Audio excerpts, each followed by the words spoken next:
Radio city podcast. Radio city podcast.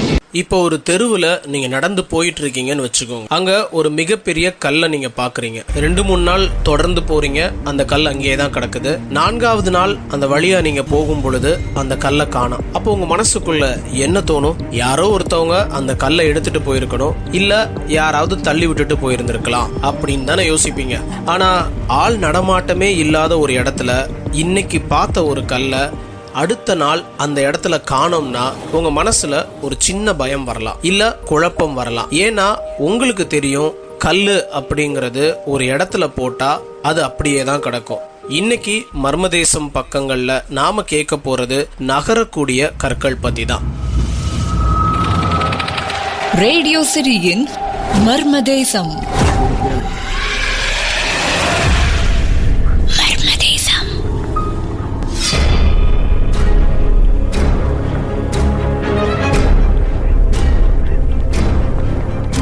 நாம பார்க்கக்கூடிய ஒரு இடத்துல ஒரு கல்லை நீங்க பாத்தீங்கன்னா அடுத்த நாள் அந்த கல் அங்க இருக்காது. மெல்ல மெல்ல நகர்ந்து அதே பகுதியில வேற இடத்துக்கு அது போயிருக்கலாம். இத கேட்டதுமே நான் ஏதோ கதை விடுறதா நீங்க நினைக்க வேணாம். உண்மையிலேயே இப்படி ஒரு பகுதி இந்த உலகத்துல இருக்கதான் செய்யுது. அமெரிக்கால இருக்கக்கூடிய கலிபோர்னியா மாகாணத்துல இருக்க ராஸ்ட்ராக் பாளையாங்கிற பகுதியில டெத் வேலி அப்படிங்கிற ஒரு இடம் இருக்கு. இந்த இடத்துலதான் பாறைகளும் கற்களும் தன்னால நகருது. உலகத்துல இந்த பகுதியில மட்டும் இல்ல, நிவேடாங்கிற பகுதியிலையும் பாறைகள் நகர்றதா சொல்றாங்க. 1900வது ஆண்டுகள்ல தான் இங்க இருக்கக்கூடிய கற்கள் நகருதுன்னு முதன்முறையா மக்கள் மத்தியில அதிகமா பேசப்பட்டுச்சு. ஆனா இந்த பாறைகள் நகர்றது பற்றின ஆய்வுகளோ ஆதாரங்களோ அப்ப கிடையாது. பாறைகள் நகர்றத மக்கள் பார்த்தாங்க.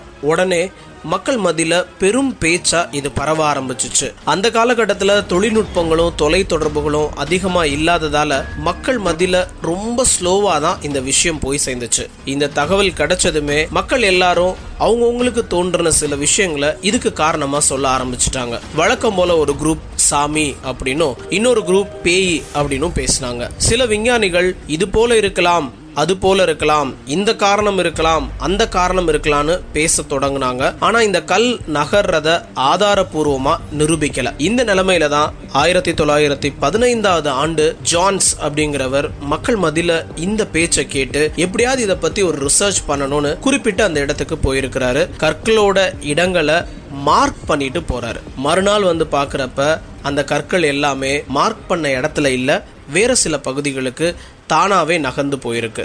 சில கற்கள் நகர்ந்து போனதுக்கான தடங்கள் இருந்துச்சு, சில கற்கள் தடங்களே இல்லாம நகர்ந்து போயிருக்கு அப்படிங்கறத தன்னுடைய ஆராய்ச்சியின் மூலமா கண்டுபிடிச்சாரு.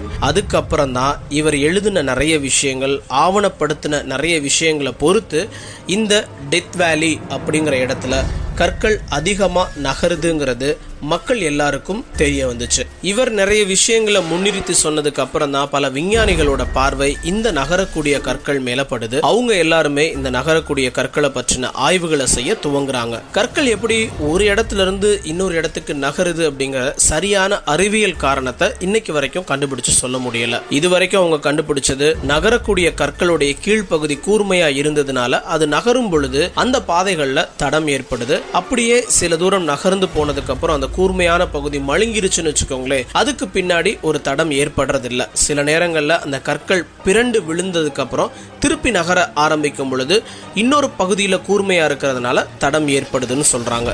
இப்படியா பயணம் செய்யக்கூடிய கற்கள் அப்பப்ப தங்களுடைய பாதையையும் மாற்றி கொண்டு வருது. இதுக்கு பல காரணங்களை சில ஆய்வாளர்கள் முன் வச்சாங்க. அதுல பிரபலமானது தான் 1948வது வருஷம் 2 ஆய்வாளர்கள் நடத்தின ஆய்வுல இந்த பகுதியில பெரும் காற்று வீசுறதாவும் அதன் காரணமாக தான் இந்த கற்கள் நகர்றதாவும் சொன்னாங்க. ஆனா இவங்க சொன்ன இந்த ஸ்டேட்மெண்ட்டை நிறைய பேர் ஏத்துக்கவே இல்லை. ஏன்னா அந்த பகுதியில் இருக்கக்கூடிய கற்கள் கிட்டத்தட்ட 300 கிலோ வரைக்கும் எடை இருக்கக்கூடிய கற்கள். காற்றுல 300 கிலோ இருக்கக்கூடிய கற்கள் நகருமா? இது கண்டிப்பா இருக்க முடியாதுன்னு முடிவு செஞ்சாங்க. இந்த கற்களுக்கு கீழே பிசுபிசுப்பான களிமண் ஒண்ணு உருவாகிறதாவும் சொன்னாங்க. அந்த ஸ்டேட்மெண்ட்டையும் நிறைய ஆராய்ச்சியாளர்கள் மறுத்துட்டாங்க. சில பேர் இந்த கற்கள் இருக்கக்கூடிய பகுதிக்கு கீழே பல 100 அடிகளுக்கும் கீழே ஒரு பெரிய நதி ஓடுது. அந்த நதியோட நீரோட்டத்தோட வேகத்துல தான் இந்த கற்கள் ஒரு இடத்துல இருந்து வேறு இடத்துக்கு நகருது அப்படிங்கிற ஒரு ஸ்டேட்மெண்ட்டையும் வச்சாங்க. ஆனா இது எல்லாத்துக்கும் எந்த விதமான ஆதாரங்களும் இல்லை. இன்னைக்கு வரைக்கும் அந்த பகுதியில் இருக்கக்கூடிய கற்கள் வழக்கம் போல ஒரு இடத்துல இருந்து இன்னொரு இடத்துக்கு நகர்ந்து கொண்டே தான் இருக்கு. இதுக்கு பின்னாடி இருக்கக்கூடிய அறிவியல் காரணங்களை யாராலையும் கண்டுபிடிக்கவும் முடியல. விஞ்ஞானிகள் இன்றளவும் முயற்சி செஞ்சுட்டு தான் இருக்கிறாங்க. ஸோ எந்த விதமான உந்து சக்தியும் இல்லாம தானாகவே நகரக்கூடிய கற்கள் மர்மதேசம் பக்கத்துல இடம் பிடிக்கிறதுல ஆச்சரியம் ஒன்றுமில்லையே. ரேடியோ சிட்டியின் மர்மதேசம். Radio City Podcast. Radio City Podcast.